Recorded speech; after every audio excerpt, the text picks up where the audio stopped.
Salut, c'est Jérôme, j'espère que tu vas bien.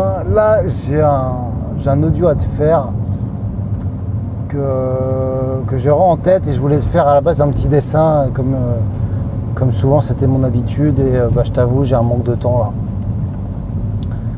Donc, et je me connais, je le ferai pas sinon si je te l'enregistre pas et je te l'explique pas, donc ça sera moins visuel, mais tant pis, je vais t'expliquer ça. Et en même temps, je vais parler un peu des coachs qui parlent des pervers narcissiques, je pense.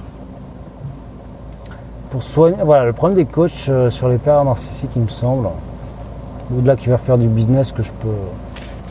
Il y a un business, c'est évident. De toute façon, je comprends, il y a un marché énorme.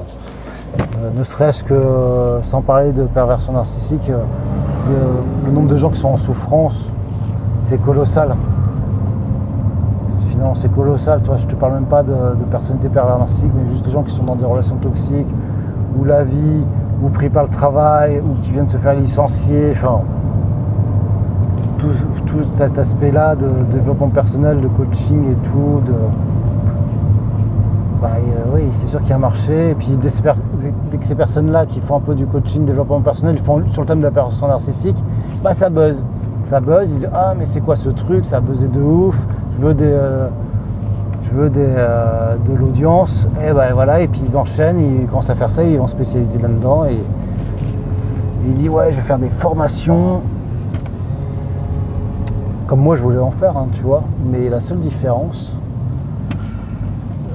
attends, faut que je réfléchisse où je vais là, putain, où je vais par là à gauche, la seule petite, quoi, j'espère qu'il y en aura qui sont comme moi j'imagine, mais la seule différence, ils vont dire ouais, comment combattre le pervers narcissique. Comment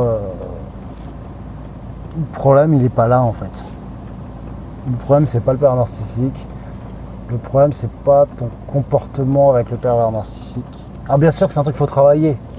Là s'affirmer, la relation, il y a plein de choses à travailler, mais c'est là où je voulais te faire un dessin.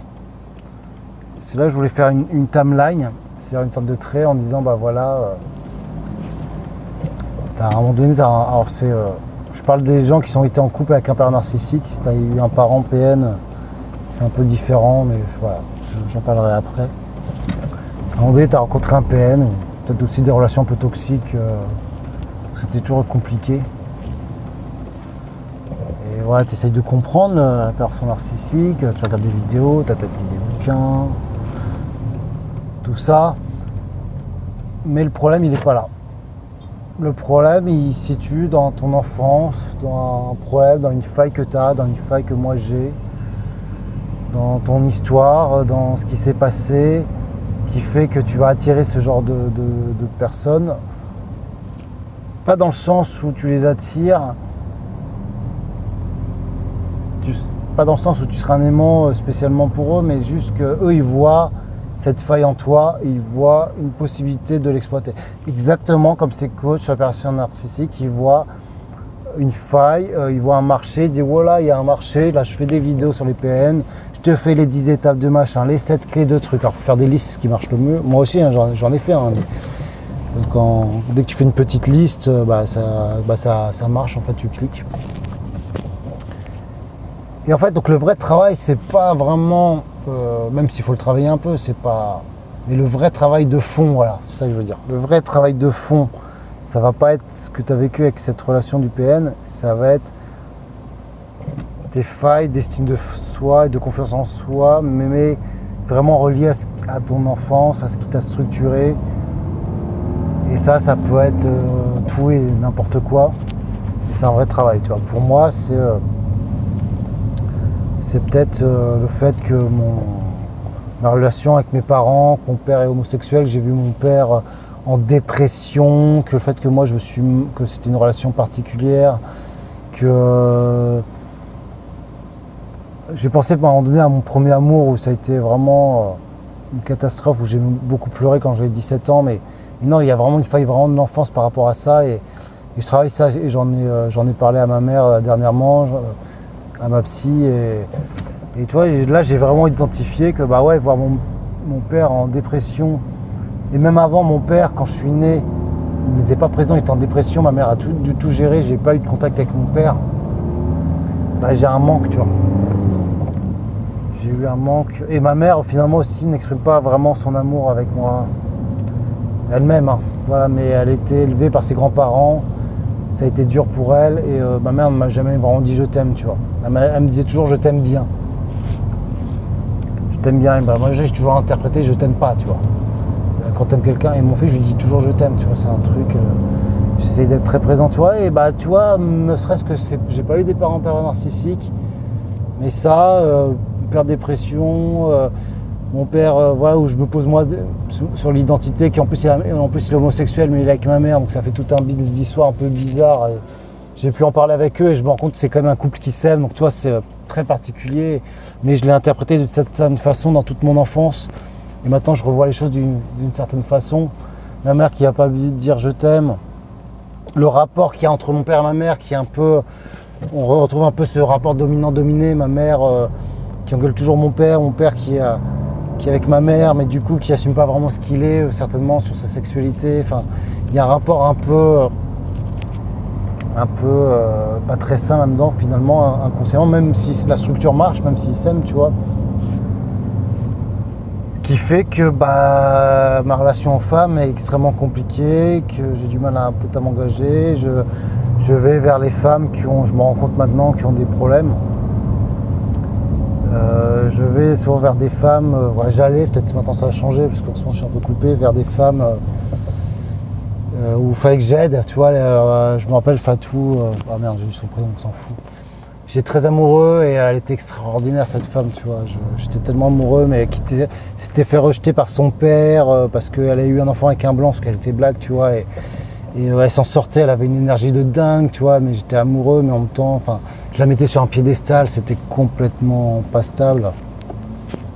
Et j'allais toujours voir des histoires où il faut que ça soit compliqué, tu vois. Mais je m'en suis rendu compte il n'y a pas longtemps où je suis attaché avec une nana qui était d'humour changeante, mais vraiment très sensible, et je l'apprécie beaucoup, je l'apprécie toujours, hein, mais voilà, on n'est plus en contact. Et en quelque part, c'est un petit peu entre guillemets, enfin, il y a un problème, mais enfin, c'est un peu méchant de dire comme ça. Et moi aussi, je suis un garçon à problème, tu vois ce que je veux dire, mais voilà. Et là, j'avais rencontré pendant un an une nana qui j'aime beaucoup, tu vois, qui m'apportait beaucoup, qui est très stable, positive, qui a vécu des choses très dures dans sa vie, la perte de sa mère, enfin.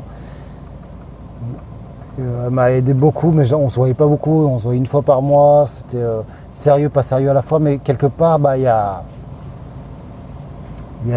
un truc qui m'attirait pas, tu vois. Et ce que je veux dire par là, tout le truc de la personnalité hyper narcissique, c'est ça qu'il va falloir chercher, tu vois, ce travail. Et pas ce truc à 2 balles, ta relation du PN, du machin, ça c'est du... faut le faire sur du court terme, tu vois. Mais voilà, faut aller, à un moment donné, il faut aller au fond de toi. Et le fait d'être omnubilé par le pervers narcissique, c'est une façon de procrastiner, ce que j'appelle une procrastination active, de ne pas aller travailler, de ne pas faire une vraie thérapie, de ne pas aller au fond du truc, qui fait qu'il faut aller chercher ça, tu vois. Donc le travail est vraiment sur ton passé, sur le travail de croyance de ton cerveau qu'il a établi petit à petit et qui est peut-être faux en fait. Il faut retravailler et rechanger profondément. Voilà. Et moi, tu me connais, moi ce que je te conseille, c'est pour changer profondément, c'est de mettre en place des habitudes matinales, des habitudes saines que tu n'as pas l'habitude. Je sais qu'il y en a qui est addict. Alors moi, tu sais que j'étais addict à la pornographie. Ça va pas mal changer, je suis beaucoup moins. Maintenant, je m'autorise un peu. Pendant un temps, j'ai arrêté complètement et c'était horrible. Je voyais des femmes, je pensais qu'au sexe, tu vois, c'était juste horrible. Donc voilà, maintenant, cette addiction, je l'ai vraiment calmée, mais je m'autorise de temps en temps, tu vois, je pense que c'est la bonne... C'est pareil, si t'es addict à l'alcool, si t'es addict au cannabis, faut arrêter de de couper complètement le truc, tu vois. Après, tu y penseras encore plus, tu seras en souffrance. Il faut peut-être prendre les choses qui sont bonnes là-dedans aussi, tu vois, tout n'est pas mauvais. Bref, voilà ce que je pense. Donc voilà, donc tous les mecs qui débarquent sur des programmes, c'est pour ça que moi ce que je voulais faire, c'était vraiment un truc de fond, tu vois. Et qui parlait pas directement de PN et pas sur des combattre le PN, quoi. Bah ouais, c'est ça, quoi. Mais laisse tomber, quoi. Laisse tomber. Et pendant longtemps, j'ai essayé de travailler l'estime, la confiance en soi. J'avais acheté pas mal de bouquins de Christophe André, mais c'était tellement technique que c'était pas vraiment adapté, je trouve, quoi. Pour trouver ta confiance et ton estime de soi, bah, il y a l'action, quoi. L'action, objectif, qu'est-ce qui te fait rêver, tu fais la liste. Et à un moment donné, bah, t'inquiète pas, hein, tu vas pas y arriver tout de suite, hein. Ton cerveau, il va être habitué à que tu te plains, que tu sois mal, et à un moment donné, quand tu vas faire des choses saines pour toi, bonnes pour toi, bah, ça va être compliqué. Mais c'est le chemin qui va être à suivre et c'est le chemin qu'il va falloir dépasser. C'est pour ça que les habitudes, une fois que tu es ancré dedans petit à petit, bah, moi c'est marrant, dès que je fais pas mes habitudes matinales, je me sens mal en fait. Donc tu vois, là je suis sur le bon chemin.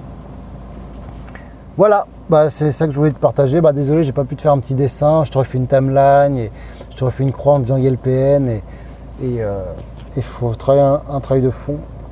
Et pour les gens qui ont des parents pervers narcissiques, bah, c'est ça le vrai travail. Donc là, tu as un vrai lien avec eux et c'est ce travail-là qu'il faut travailler.